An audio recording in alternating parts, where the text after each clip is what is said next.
Oh, okay, Pretty yeah. easy. I just started recording, so I'll jump into the questions straight away. Yeah, cool. Awesome. I just want to say thanks for hopping on. Yeah, no, definitely looking forward to it. I'll go with first question. Was it like being on a movie set for the first time? Um, I think it's kind of a two-part question because I think when you first start acting and you go on a movie set, it's incredibly daunting Hmm. because there are so many people. There's obviously the cast that you may have already met a little bit. You might have had some rehearsals, or a lot of the time, you just kind of turn up and you have to go straight into scenes with them. And also all the crew. It's unlikely, maybe apart from the director and the producer, that you've sort of met the crew before. So you really are kind of getting to know everybody, and it can be really overwhelming, depending on the size of the kind of set that you're on as well. So I think I think particularly if it's your first ever set, it's incredibly daunting because you don't know the roles that people are doing. People are just milling around you kind of constantly. Everybody's really busy doing, their little component part of movie making. So certainly for the first time, it's daunting. But even every new production you go on, you kind of you're kind of getting to know people, getting to know the names of the people that are doing it and what exactly they are doing. You know what their role is once you know what it is they're doing.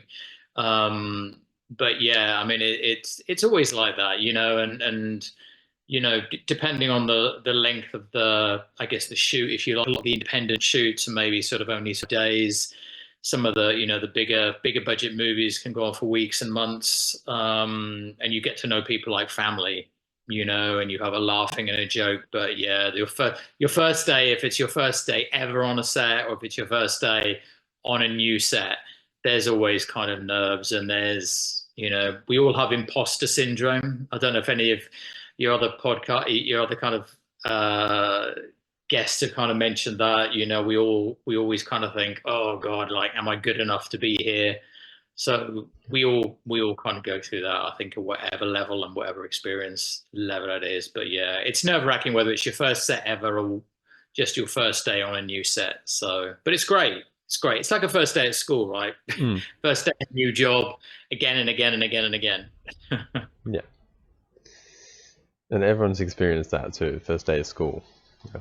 Yeah, absolutely. And it's just the nerves, and you want to make a good impression. And yeah, but it's day two is always better than day one.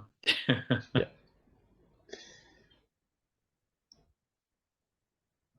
What was it like on Winnie the Pooh movie set? Like for number So two. number two, yeah. Yeah. I'm guessing you've seen the movie. Yeah. You've seen one? Yeah. Yeah, yeah. So I'm guessing a lot of like people that are listening to the podcast have. So I had quite a small role on that. I mean, it's probably I don't know, maybe the eighth or ninth movie that I'd done with Scott and Reese and sort of Jagged Edge kind of thing. So it was really just kind of a half a day shoot for me. Kind of on that one, we were filming down in a forest about 2 hours outside of London. What was really interesting on that was that it was, if you remember the scene, like I'm a bird watcher and I'm there with my son, right? I'm there with Lucas, and Lucas is about 9 years old. And as an actor, there are safeguards around working with children, Yeah. that you have to kind of be aware of and you have to be professional about. So as soon as I kind of got the scene, I actually reached out to Lucas's mum, and we ended up doing like a couple of Zoom calls Yeah. just so that we could kind of get to know each other. They could get to kind of meet me, and we all got comfortable with each other. And then within like half an hour, we were like laughing and joking and reading the script and thinking about, oh well, we could try this, we could kind of try that. So it really helps then, because when we actually met in the flesh, we kind of already knew each other and we were kind of comfortable, you know, Yeah. and certainly on these movies, I think the Pooh. I'm just trying to think. The Pooh 2 shoot was maybe 2 or 3 weeks, but I think our scene was literally we had like 3 hours. It might have even been kind of less than that. So, Yeah. you know, the fact that we could kind of hit the ground running um, was kind of really good. And yeah, as I said, because you know he's only 9. um, for me, I made sure that he was comfortable with things that I was kind of doing, you know, because we were like in this. It probably looks bigger than it was, but it was this like kind of like mound of twigs that we were kind of in, you know, and we were like checking out birds and doing the whole Yeah. ornithology, the whole kind of bird watching kind of thing. And we were literally balancing on our knees on these twigs kind of thing, and so close together um, kind of thing. And you know, we're father and son, and obviously, you know, in a if you were father and son, you'd probably like, you know, touch each other on the shoulder. You'd be nudging each other a little bit. You know, you might ruffle his hair, all that kind of stuff. And it's really important that as an adult actor, you know, that you check these things, Yeah. that you know the child actor is comfortable. And it's the same with, you know, if you're doing like any type of you know, kind of family scene. It's exactly the same thing. You know, if I'm in a scene where I'm playing, you know, husband with a wife or a partner, I'll always kind of try and check and initiate that conversation if it hasn't happened, as to, you know, like, what are we comfortable? What are Yeah. we comfortable doing? Like, and particularly with Lucas, it was, you know, like, okay, are you comfortable if I put my hand on your shoulder? You know, if I like rub your back a bit, if I give you like a little pretend punch, you know, and he Yeah. was. And so hopefully I think that read quite well, kind of in that scene, that, you know, we looked like we had chemistry, we were enjoying ourselves and everything. So yeah, it was a really, really fun scene. Obviously the horror bit only happens in the very final sort of 5 seconds, I guess, as Lucas runs off, and then Owl comes down, and I'm Owl's dinner, and they're playing poo sticks with my legs and things in the next scene. But yeah, it was fun working with Lucas, and he's in Peter Pan. So Yeah. we're going. I'm seeing him. I'm going to the London premiere of that tomorrow, so I'll get to see him then, which will be nice. So he's. I think he might even be in the opening scene of that movie, but he's certainly in that movie as well. So yeah, Oh yeah, yeah. Yeah. Oh, that sounds awesome. yeah. How was it shooting with some of the great people on Winnie 2? Yeah, I mean, I knew a lot of the crew. You know, Yeah. I knew like Scott, I knew Reese, I knew Vince, who's an amazing cinematographer. You know, I'd worked with him on other things as well. And Ben Williams, the first AD, I'd known from a few films. As I said, I think Pooh 2 is about my ninth or tenth kind of Jagged Edge movie that I'd done over the last sort of 4 to 5 years, you know, so I knew most of it. So we could all kind of hit the ground running. But, you know, the when I saw the whole film, and I didn't see it until the premiere, you know, we went along to Leicester Square in London, which is where we're going tomorrow, and we watched it, and yeah, it was great. There were some fantastic actors kind of in that. There was some new talent. You know, there was a lot of actors I knew, but there was also some, you know, new talent that came into it as well. So hopefully, Pooh 2, I think, was a bit of a punch up on Pooh 1, Mm. uh, from Yeah. on many levels. Which did you enjoy? Did you prefer Pooh 2 or Pooh 1, or Pooh 2 was a bit better, I Pooh reckon. 2? Yeah. There you go. What was your favorite part to shoot? Scene to shoot in Winnie 2? As I said, yeah, it was just, I mean, it was literally just that scene. So, I Yeah. mean, I was only in that one, and we were done in about 3 hours, which was kind of great. Yeah, it was fun at the end because we were obviously in the end of it. You know, Owl comes down and kind of picks me up, and that's all done in VFX sort of afterwards. So we tried a number of different ways that I was sort of disappearing at the end as Lucas ran off, whatever. But I think it looked pretty decent, actually. I don't know if you remember. I think it kind of looked pretty decent when Lucas is running off, and then there's this like swish of wings, and then like he comes down and he like disappears, and then obviously I'm being dismembered in the next scene. Yeah, yeah, I remember that.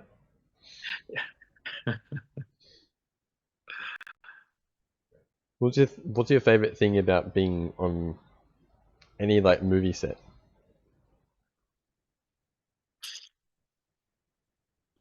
I think it's just the ability to be able to create something, Yeah, and I think as you get more experience as an actor, it's how do you make the scene or the character a little bit more layered, yeah, because when you start out, it's just all about saying the lines. You just want mm, to get the lines out, whatever, and that as you get more experience, that's a given. You kind of you have to know the lines, and that's kind of 101. And then it's, well, how do you actually create moments, within that? And a lot of the time, that's by pauses, by silences, by your reactions, by small micro expressions, and yeah, all of that as well. So it's about how do you make the scene more interesting, and often as actors, we'll get a script and it'll have the lines,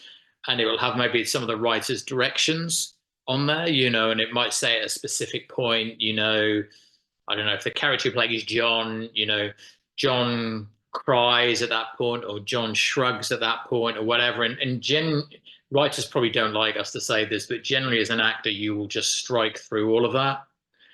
yeah, Um, and then when you actually try and embody the character, some of those things will just come naturally. yeah, I was filming something kind of last week, and the director wanted. I was a lady who was playing my wife, and we were having a conversation at the beginning, and he wanted us to kiss in a certain part, kind of this little conversation we were having, and we kind of did it, and we both walked away. We both looked at each other and was like, "That didn't work, did it?" That kiss there just did not work. It was just like distracting. It wasn't in the moment. And so we actually went back and said, can we just try this again? And we just got an idea that maybe actually if we kiss here, it carries a little bit more weight. And we did it, and the director was really happy, and he was like, "Oh my god, I knew that's why I cast you too. You're so good at doing that, etc., and stuff." So I guess it's that's the fun bit. It's like you've got the lines, but how do you actually make it believable, and mm, turn it into authentic relationship or an authentic conversation or situation, whether it's being in love or sheer terror about to be eaten by a bear.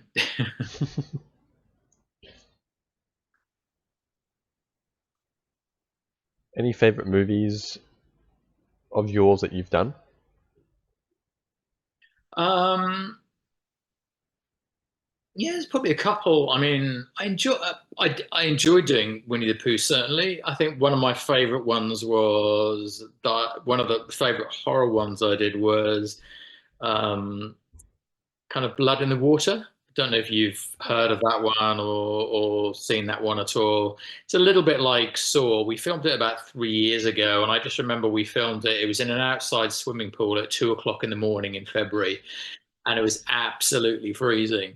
And my character had like woken up. I think I opened the movie. It opened on me kind of like waking up, chained around this swimming pool, and then this voice coming over the intercom and trying to figure out why I'm there. And I was in a full suit. I was playing a lawyer or something like that. And then over the next 2 to 3 minutes, I got dragged into the pool, and we had this plastic shark head that was like kind of swimming towards me, and we did some underwater stuff. Um, and I remember for a number of reasons, it was absolutely freezing. I mean, it was literally, we could only stay in there for about 20 minutes before we were like, being pulled out. We're literally kind of shaking. But yeah, I've done, oh my God, on some of these horrors, I've done some crazy, crazy things. But probably, I suppose the most memorable thing was kind of, I spent about 4 months down in China. Oh yeah, Um, yeah, over the last couple of years, shooting on a big war trilogy. $350 million budget, massive kind of big production. And I was playing I was playing one of the supporting leads in that. Um, and that was just, yeah, that was phenomenal. That was like every emotion. I remember my first day doing that, every emotion going through my body at that moment in time, walking walking into my first scene, which was excuse me, a conversation with one of Yeah. the other actors. And there must have been about 150 crew stood around the sides of the room and right the way around the rafters, two-tier like rafters.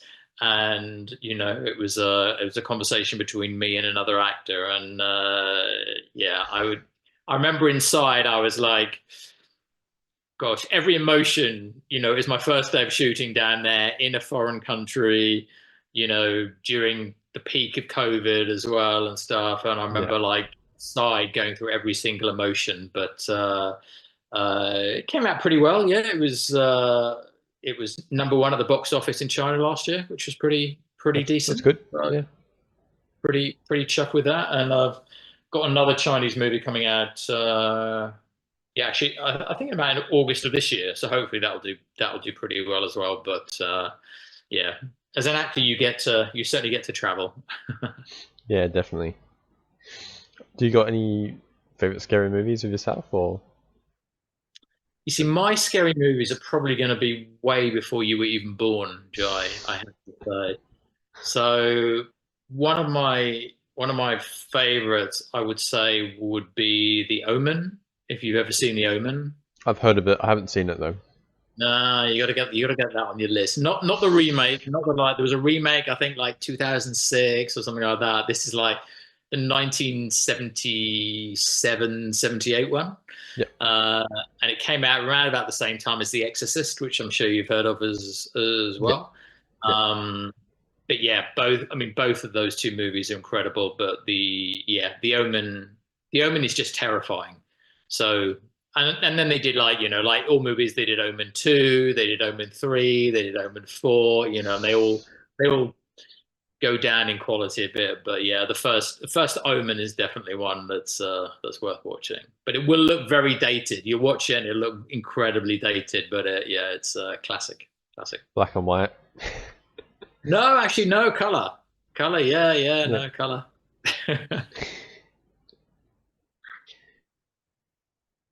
Is there a movie actor or actress that you'd like to work with in the future? Um,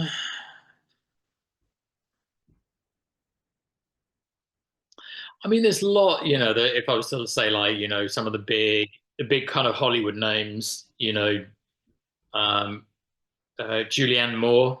I Oh yeah. love Julianne Moore's kind of work. I think she's fantastic. Um, I'm going to say Bradley Cooper, and Oh yeah. that's Yep. Bradley Cooper from Hangover and Bradley Cooper from I think American Sniper or whatever it was. Yeah. But I say Bradley Cooper because I saw him in a play in London, and he was playing. I don't know if you know. Do you know the story about the Elephant Man? You No, I may don't. not. It's kind of a Victorian story, and it's a true story. There was a film with Ian. God, what's his name? Forgotten his name anyway. But it's a true story, and it's about a guy that was born in I think in the 1800s, Yeah. that unfortunately had like lots of body tumors, and was Mm. quite chest kind of looking, and ended up in the circus and everything. And it's really heartbreaking. The story. John Hurt played him in the movie. It was a black and white movie, but Bradley Cooper played him on stage. It was only like a 10 or 12 week run, I think, in London, and it was just incredible. It was just incredible because everybody knows Bradley Cooper is a big Hollywood A-lister, and he was in this quite small like theater in London playing this character, and it was one of the most incredible things to see, to be fair, and just sort of showed his versatility. So yeah, those two. But Julianne Moore, as I said, I love as well. Anything with Julianne Moore in it. Michael Keaton is another one. Yeah. You just know you're going to be onto a good movie if those guys are in it. Mm. Yeah.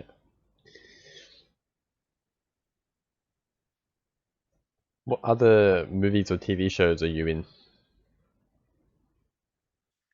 Um, so I've got a few things coming out this year, actually. I've got on Friday, touch wood, I'm gonna cross my fingers, touch wood if I can find anywhere.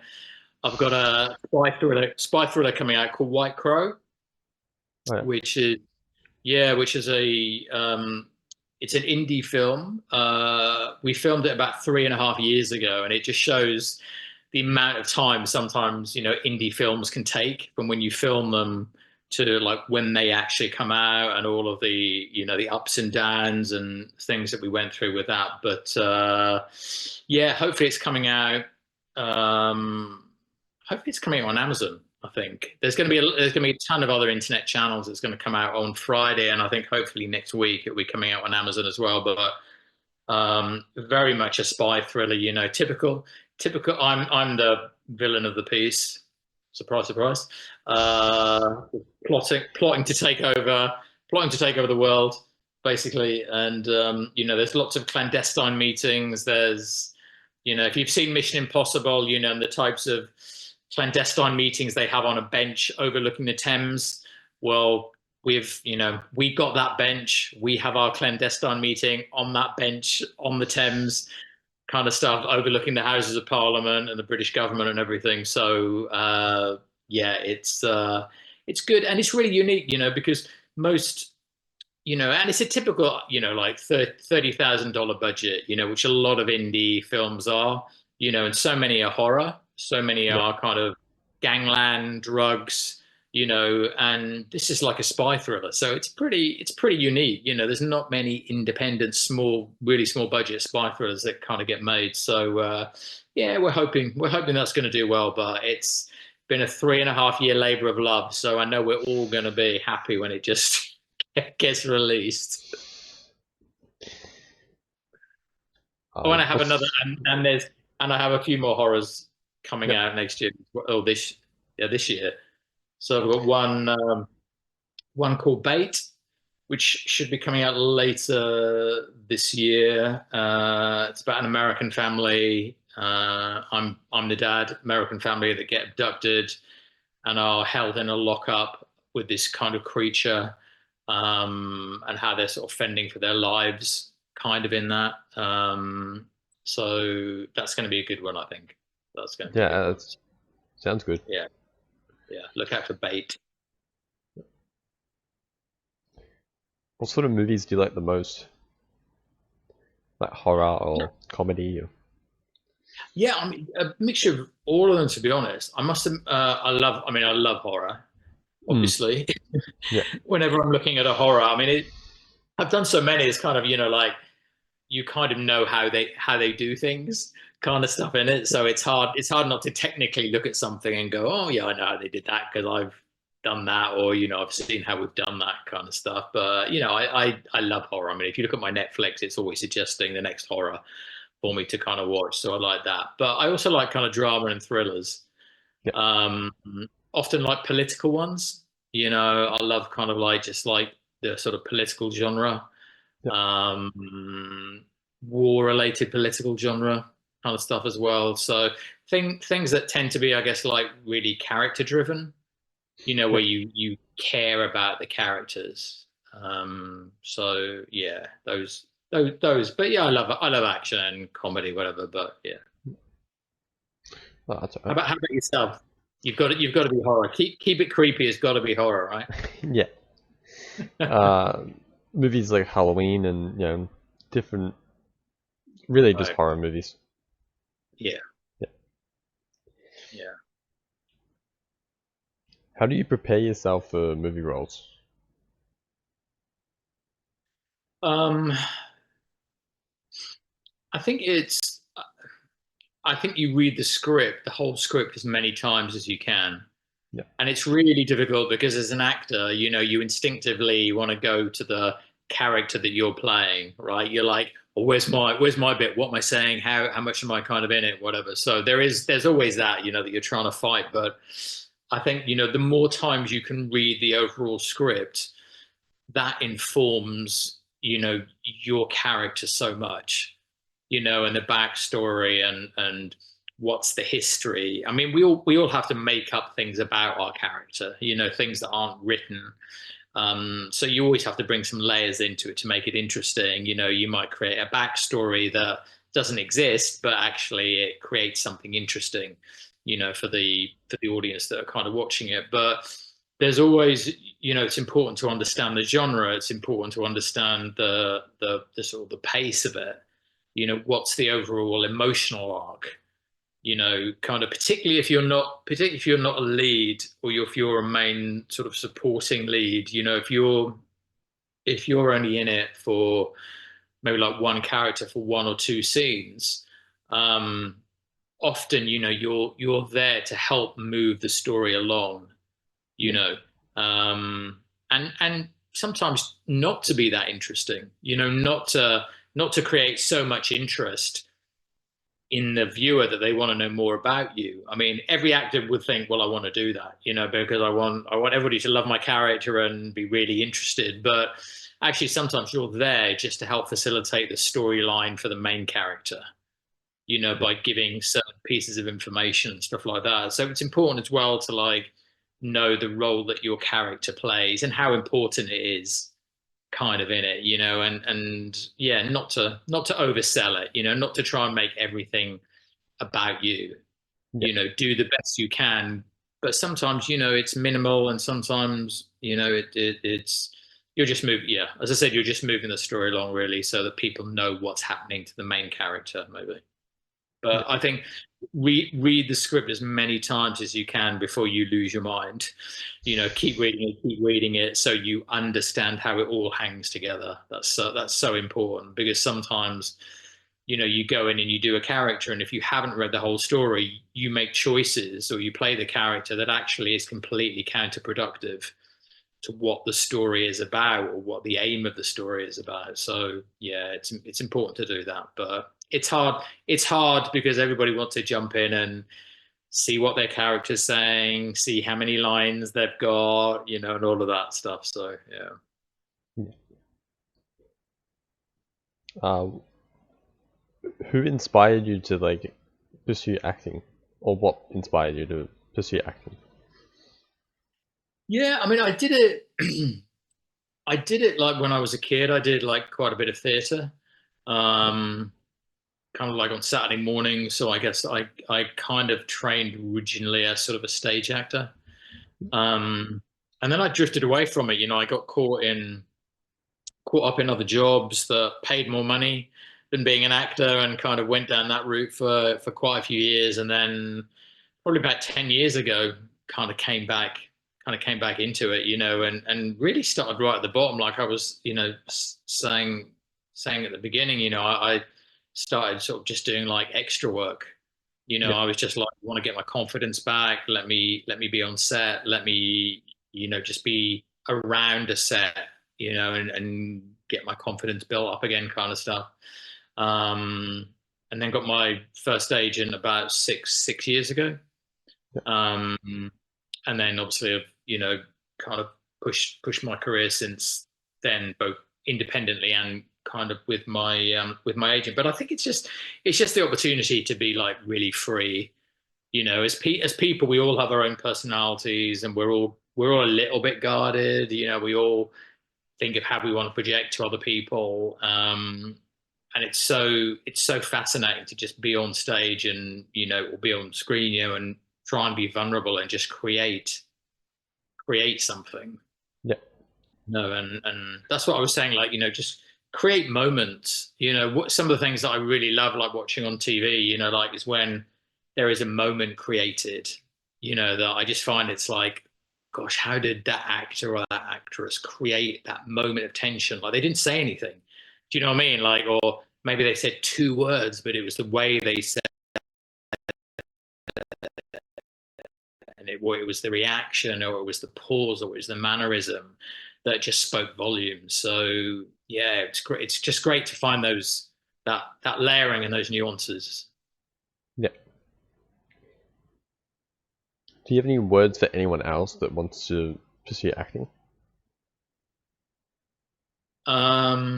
Yeah, don't do it. I think a couple of things. I think just get experience. It doesn't matter what it is, and it depends sometimes whether you want to be a stage actor or a screen actor. I mean, some actors do move between the two, but a lot of the times, people are very much a stage actor or a screen actor. And that's a different type of acting. It's a different type of environment, different skills that you kind of use to do it. But whichever of those you want to do, or if you just want to do both, join an Amdram company, like do it as a hobby, do student films, go on something like, I'm just trying to think, I mean, I think you have like Backstage and Star Now in Australia, go on those and, be extras, get paid $20 for the day, whatever it is, and spend the day on set and just observe. Do you know what I mean? Just observe and see what's happening, and just get a feel for what it's like. And the other part I would say is that being an actor, it's also, you have to understand the business side of being an actor as well, right? Because otherwise you will always run at a loss. If you're looking at acting to like make money and sustain yourself, and most actors always need another job, whether it's in a coffee shop, working in a bar, I do medical role play. That's the sort of the other job that I do, kind of thing. We all have to have kind of another job, but unless acting, you just want it to be a hobby. If you actually want to earn money from it, you have to understand that you are a business. Do you know what I mean? And present yourself like that, and understand, what are the roles that you want to go for? How do you present yourself on social media? Is a big one. I mean, I use Instagram a lot, for just posting kind of stuff, and you'll be surprised, the amount of times you get people kind of mentioning or writing out to you and saying, "Oh, I saw a clip you posted. Would you be interested in doing something like that?" Or, "I saw you in this." So if you don't do that, then it's just a hobby, And if you just want it to be a hobby, that's absolutely fine. If you've got another job that pays really well, and you just want to act at weekends or in the evening, then that's great. But if you want to make a living from it, then you can be the most talented person in the world in whether it's acting or producing or directing, but you have to understand that it's a business and it's a career and it's not a hobby. And as soon as you make that change, then things start to happen. Yeah. I'll just do one more question. Okay. You kind of already explained bits of this, but what do you got coming up next? What about coming up next? Well, last week I shot a sort of concept kind of pitch. So just explain what that is. And I don't. You may have heard of it. I don't know. In your audience, we shot like an episode of a series that will be sort of pitched to one of the streaming services to see whether they want to invest in a full kind of series. So we shot that as an episode, the first episode of that kind of last week. I've got some voiceover work coming up. I've got a few releases coming, so there'll be promotional kind of stuff with that. I've got another film. I think my first film is in March that I'm shooting again. It's not a horror. It's not a horror. Not this one. But acting things happen very quickly. Do you know what I mean? So, you're auditioning, you can audition and then you're shooting it in 2 weeks' time. So it's not something really where you get a lot of lead time. So everything is happening really, really quickly, on a daily basis. So yeah, you've kind of got to love the way that you've got to love the way that it's hard to plan, but you've got to love the spontaneity of it. So you kind of got to love both a little bit, which can be a bit panicky at times when you think, "Oh gosh, I've got nothing coming up." And then Yeah. within 2 days, you could have like, oh my God, I've got 3 films that I've just been asked to audition for. It's such an unpredictable sort of industry. So you have to be comfortable with, I guess, just managing things as and when they kind of come in and whatever. But it's a great profession, and if you love doing it, then you'll make it work. So yeah. Awesome. Thanks for hopping on. Yeah, no, loved it. Well, are you in Sydney? No, Melbourne. In Melbourne? Oh, God. Yeah. I like Melbourne. Melbourne felt, because I've been to Sydney and I've been to Melbourne. Melbourne always feels like really European. Mm. So it's because you have rain like we have rain over here, right? So Yeah. Awesome. Yeah, thanks for hopping on.